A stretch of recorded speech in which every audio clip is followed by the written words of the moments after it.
ആരാണതിൽ കിടക്കുന്നത്? സൂറത്തുൽ ഹുമസ പരിശോധിക്കുമ്പോൾ അതിന്റെ അവസാനമാണ് ഹുത്തമയെ കുറിച്ച് ഞാൻ ഈ പറഞ്ഞ ആയത്ത്. അതിന്റെ ആദ്യം പറയുന്നുണ്ട് ആരാണ് ഹുത്തമയ്ക്ക് അർഹതപ്പെട്ടവരെന്ന് പറയുന്നുണ്ട്. വൈലുല്ലി വൈലുല്ലി കുല്ലി ഹുമസത്തിൽ ലുമസ. കുത്തി സംസാരിക്കുന്നവരും പരിഹസിക്കുന്നവരും, പരസ്പരം പരിഹസിക്കുന്നവരും കുത്തി സംസാരിക്കുന്നവരും കളിയാക്കുന്നവരുമാണ്. അവരാണ് ഏറ്റവും വൃത്തിഹീനമായ നരകത്തിന്റെ മൂന്നാമത്തെ കവാടത്തിലൂടെ കടന്നു പോകുന്നവർ, അഥവാ നാവിനെ സൂക്ഷിക്കാത്തവർ. ഇലക്ഷനൊക്കെ വരികയാണ്. ഏതൊക്കെ മോഡലിലാണ്? നല്ല മനോഹരമായ മാപ്പിളപ്പാട്ടിന്റെ മോഡലിലാണ് രാഷ്ട്രീയ നേതാക്കന്മാർക്കെതിരെ പാട്ടെഴുതുക. ഞാന് പെരുമ്പാവൂർ ഒരു അതിന് പോയപ്പോ എടപ്പാൾ ബാബു എന്ന് പറയുന്ന ഒരു പാട്ടുകാരനുണ്ട്. അയാളുടെ ഒരു പാട്ട് കേട്ടു. ആ പാട്ടിനെ തിരിച്ചിട്ട് അവിടെയുള്ള ഒരു രാഷ്ട്രീയ നേതാവിനെ കുറിച്ച് പാടുന്നതും കേട്ടു. എടപ്പാൾ ബാബു ആദ്യം പാടിയ പാട്ട് വളരെ മനോഹരമായ പാട്ടാണ്. ഞാൻ എൻ്റെ റസൂലിനെ കനവിൽ കണ്ടേ, ഞാൻ എൻ്റെ നബീനെ നിനവിൽ കണ്ടേ. ഇത് മനോഹരമായ പാട്ടാണ്. പ്രവാചക പ്രേമികൾക്ക് കേട്ടുകൊണ്ടിരിക്കാൻ വലിയ രസമാണ്.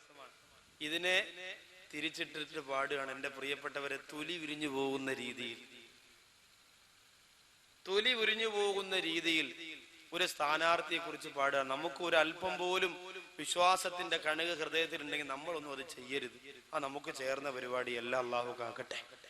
അതുപോലെ വസാദ് പറയലും ഇബത്ത് പറയലും മറ്റുള്ളവരെ കളിയാക്കലും കുറ്റപ്പെടുത്തലും, അങ്ങനെ നാവുകൊണ്ട് അള്ളാഹു സംസാരശേഷി തന്നു എന്ന് പറഞ്ഞുകൊണ്ട് നാവുകൊണ്ട് അനാവശ്യമായ രീതിയിലൂടെ ശബ്ദം ചെലവഴിക്കുന്ന വിഭാഗത്തിന് അള്ളാഹു കൊടുക്കുന്നത് നരകത്തിന്റെ മൂന്നാമത്തെ കവാടമാണ്. സഹോദരിമാര് ശ്രദ്ധയോടെ കേൾക്കണം. നിസ്കാരം കഴിഞ്ഞിട്ട് വളഞ്ഞിരുന്നുകൊണ്ട് സംസാരിക്കുന്നവരെ, മതിലിന്റെ പുറത്തിരുന്ന് ഇപ്പുറത്തുള്ള സഹോദരിയെ മാടി വിളിച്ചുകൊണ്ട് നൂറുകണക്കാറ് ഫസാദ് പറയുന്നവരെ, അള്ളാഹു സുബ്ഹാനഹു വ തആല തന്ന നാവുണ്ടല്ലോ, ആ നാവ് അള്ളാന്റെ പൊരുത്തത്തിന് വേണ്ടി സംസാരിക്കാനുള്ളതാണ്. അല്ലാഹുവിന്റെ ഖുർആൻ ഓതാനുള്ളതാണ്. യാ അയ്യുഹല്ലദീന ആമനു തഖുല്ലാഹ വകുനൂ മഅസ്സാദിഖീൻ. അല്ലാഹുവിനെ നിങ്ങൾ ഭയപ്പെടുക, അല്ലാഹുവിനെ നിങ്ങൾ സൂക്ഷിക്കുക. വകുനൂ മഅസ്സാദിഖീൻ, നിങ്ങൾ സത്യസന്ധന്മാരുടെ കൂടെ ആവുകയും ചെയ്യുക. എന്റെ സഹോദരങ്ങളെ, ഞാനും നിങ്ങളും എത്ര പേരോട് നമ്മുടെ ഈ നാവ് കൊണ്ട് എത്ര പേരെ കളിയാക്കി, എത്ര പേരെ പരിഹസിച്ചു. തമാശ പറയാം, പക്ഷെ അതിന് ചില അതിർവരമ്പുകളും പരിധികളുമുണ്ട്. നബിതങ്ങൾ തമാശ പറഞ്ഞിരുന്നു, സഹാബികൾ തമാശ നബിതങ്ങളോട് പറഞ്ഞിരുന്നു, ഭാര്യമാരോട് നബിതങ്ങൾ തമാശ പറഞ്ഞിരുന്നു എന്ന് പറഞ്ഞുകൊണ്ട് നമ്മൾ കാണിക്കുന്ന തമാശയ്ക്ക് ഒരു പരിധിയുണ്ട്. ഒരു ഭർത്താവ് പറഞ്ഞത്, ഉസ്താദേ ഭാര്യ എന്നെ പിച്ചാത്തിയുടെ ഈ ഇത് പിടിയുണ്ടല്ലോ അത് വെച്ച് ഇവിടെ നെഞ്ചിൽ ഇടിച്ചു കൊടുത്തു അത്ര. ഞാൻ ചോദിച്ചു എന്താ ഇപ്പൊ കാരണം? അപ്പൊ ആ ഭർത്താവ് പറഞ്ഞത്, തമാശയൊക്കെ പറയുന്നത് നല്ലതെന്ന് കരുതിയിട്ട് ഞാൻ എന്റെ ഭാര്യയെ ഒന്ന് തമാശ പറഞ്ഞു നോക്കിയതാ. എന്താ പറഞ്ഞെന്നറിയോ? ആ ഭാര്യയുടെ വാപ്പ ചെറിയ മുണ്ടലുള്ള ആളാ. അപ്പൊ ഭാര്യയുടെ നോക്കിയിട്ട് പറഞ്ഞു, നിന്റെ വാപ്പ ഇങ്ങനെ കണക്കോ കണക്കോ എന്നല്ലേ നടക്കുന്നത് കാണിച്ചു. അപ്പൊ ഇങ്ങനെ കാണിച്ചു കൊടുത്തപ്പോ ഈ പ്രിയപ്പെട്ട ഭാര്യക്കറിയാം തന്റെ പിതാവ് തനിക്ക് ചെയ്തിട്ടുള്ള സേവനങ്ങളും തന്റെ പിതാവ് തനിക്ക് വേണ്ടിയുള്ള കഷ്ടപ്പാടുകളൊക്കെ ഈ പ്രിയപ്പെട്ടവൾക്കറിയാം. അതുകൊണ്ട് ഭർത്താവ് കളിയാക്കിയപ്പോ സഹിച്ചില്ല, കയ്യിലിരുന്ന പിച്ചാത്തിയുടെ മൂട് കൊണ്ട് ഇടിച്ചു കയറ്റി കൊടുത്തു. നമ്മളും തമാശ പറഞ്ഞു ഭാര്യ ചിരിപ്പിക്കാനാണെന്ന് പറഞ്ഞുകൊണ്ട് ഈ രീതിയിലൂടെ അവരുടെ മനസ്സിനെ വേദനിപ്പിക്കുന്ന തമാശയാവരുത് നമ്മൾ പറയാനുള്ളത്. ഇന്ന് പിന്നെ എല്ലാവർക്കും ഉണ്ടല്ലോ ടിൻഡു മോൻ കോമഡി. ഏത് മൊബൈൽ എടുത്ത് നോക്കിയാലും ഉണ്ട്, ഏത് മൊബൈൽ എടുത്ത് നോക്കിയാലും ടിൻഡു മോന്റെ കോമഡി ഇല്ലാതില്ല. ഇതൊക്കെയാണ് നമ്മുടെ സഹോദരങ്ങൾ ആദ്യം തന്റെ 16ഉം 17ഉം വയസ്സായ പെൺകുട്ടികൾക്ക് ആദ്യം ടിൻഡു മോന്റെ കോമഡി അയച്ചു കൊടുത്തിട്ടാണ് അവസാനം അതിനകത്തൂടെ എന്തെങ്കിലും സെക്സ് വാക്കുകളൊക്കെ കയറ്റി വിടുമ്പോൾ ആ പെൺകുട്ടി തിരിച്ചതുപോലെ അയക്കുകയാണെങ്കിൽ നിങ്ങൾ വിചാരിക്കാം അപ്പൊ കുഴപ്പമില്ല, നമ്മൾ ഉദ്ദേശിച്ച ലെവലിലുള്ള ആള് തന്നെ എന്ന് പറഞ്ഞാണ് വീണ്ടും പിന്നെ പ്രണയത്തിലേക്കും അടുപ്പത്തിലേക്കൊക്കെ വരുന്നത് ടിൻഡു മോനിലൂടെയാണ്. അതുപോലെ വേറെയും ഒരുപാട് തമാശയെന്ന് നിങ്ങൾ കരുതും.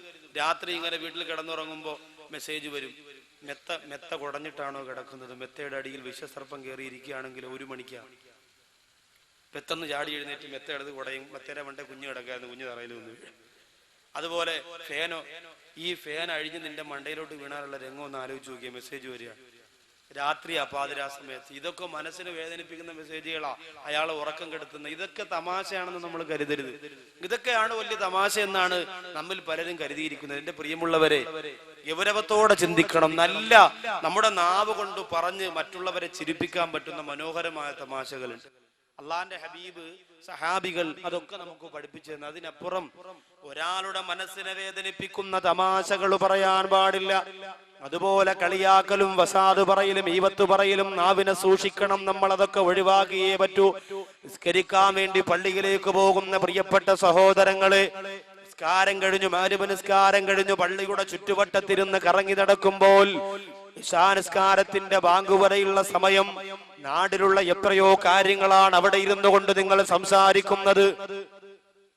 നിസ്കാരം കഴിഞ്ഞിട്ട് ഇറങ്ങി വന്ന് കിങ് വീഡിയോ ഇങ്ങോട്ട് കത്തിച്ചു വെച്ചിട്ട് നാട്ടിലുള്ള മുഴുവൻ സഹോദരികളുടെയും ചർച്ച, നാട്ടിലുള്ള മുഴുവൻ രാഷ്ട്രീയക്കാരുടെയും ചർച്ച, ഇതെല്ലാം നടത്തിയിട്ട് എന്റെ പ്രിയപ്പെട്ടവരെ ആ വീഡിയോ അങ്ങോട്ട് കൊളുത്തിയിട്ട് പള്ളിക്കകത്തിരിക്കുന്ന തവാറക്കല്ലതി ഓതന ഉസ്താദിനെ കൊതു ഓടിക്കാതിരിക്കാൻ വേണ്ടി അകത്തേക്ക് ഊതി വിട്ടുകൊടുക്കും. പള്ളിയുടെ നടയിൽ നടക്കുന്ന കാര്യമാണ്. ഇശാനിസ്കാരം കഴിഞ്ഞ് വീട്ടിലേക്ക് പോകുമ്പോ ലൈറ്റ് കൊടുത്ത് കയ്യിൽ വെച്ചുകൊണ്ട് പോകുമ്പോഴും ഇതുപോലെ ഫസാദും മൈബത്തും പറഞ്ഞാണ് വീട്ടിലേക്ക് ചെല്ലുക. സഹോദരിമാരോ, രണ്ട് സ്ത്രീകൾ പരസ്പരം കണ്ടുമുട്ടിയാൽ എന്തെല്ലാം കാര്യങ്ങളാണ് പ്രിയപ്പെട്ടവരെ നിങ്ങൾ പറയുന്നത്. ഇരുതീ ചേർന്നാൽ വലിയൊരു തീയാണ്, ഇരു സ്ത്രീ ചേർന്നാൽ ഉലകിൽ തീ. രണ്ട് സ്ത്രീകൾ ചേർന്നാൽ രണ്ട് തീ ചേരുമ്പോ വലിയ തീയാകുന്നത് പോലെ രണ്ട് സ്ത്രീകൾ ചേർന്നിരുന്നാൽ ലോകം മുഴുവനും കത്തിപ്പോകുമെന്നാണ്. നാവിനെ സൂക്ഷിക്കണേ, നാവിനെ സംരക്ഷിക്കണേ. മോശമായത് പറഞ്ഞുകൊണ്ട്, നാവ് കൊണ്ട് അനാവശ്യമായത് പറഞ്ഞുകൊണ്ട് മറ്റുള്ളവരുടെ പച്ചമാംസം കഴിച്ചിറക്കല്ലേ. അള്ളാഹു എന്നെയും നിങ്ങളെയും കാത്തുരക്ഷിക്കട്ടെ. ആ നാവ് കൊണ്ട് നമുക്ക് മനോഹരമായ ദിക്റുകൾ ചെല്ലാം. ആ നാവ് കൊണ്ട് നമുക്ക് എത്ര സലാത്ത് ചെല്ലാം. ആ നാവ് കൊണ്ട് നമുക്ക് ഖുർആൻ ഓതാം. ആ നാവ് കൊണ്ട് നമുക്ക് എത്രയോ നല്ല നല്ല ഉപദേശങ്ങൾ നമ്മുടെ സുഹൃത്തുക്കൾക്ക് കൊടുക്കാം. അല്ലാഹു നാവിനെ സൂക്ഷിക്കാൻ, നാവിനെ സംരക്ഷിക്കാൻ കരുണക്കടലാറ പടച്ചതമ്പുരാ നമുക്ക് ഭാഗ്യം തരട്ടെ. അപ്പൊ മൂന്നാമത്തെ കാര്യം നാവിനെ സൂക്ഷിക്കലാണ്, നാവിനെ സംരക്ഷിക്കലാണ്. നരകത്തിന്റെ മൂന്നാമത്തെ കവാടത്തിലൂടെ കടന്നു പോകുന്നവര്, അവര് നാവ് കൊണ്ട് മറ്റുള്ളവരെ പരിഹസിക്കുന്നവരാണ്, കളിയാക്കുന്നവരാണ്.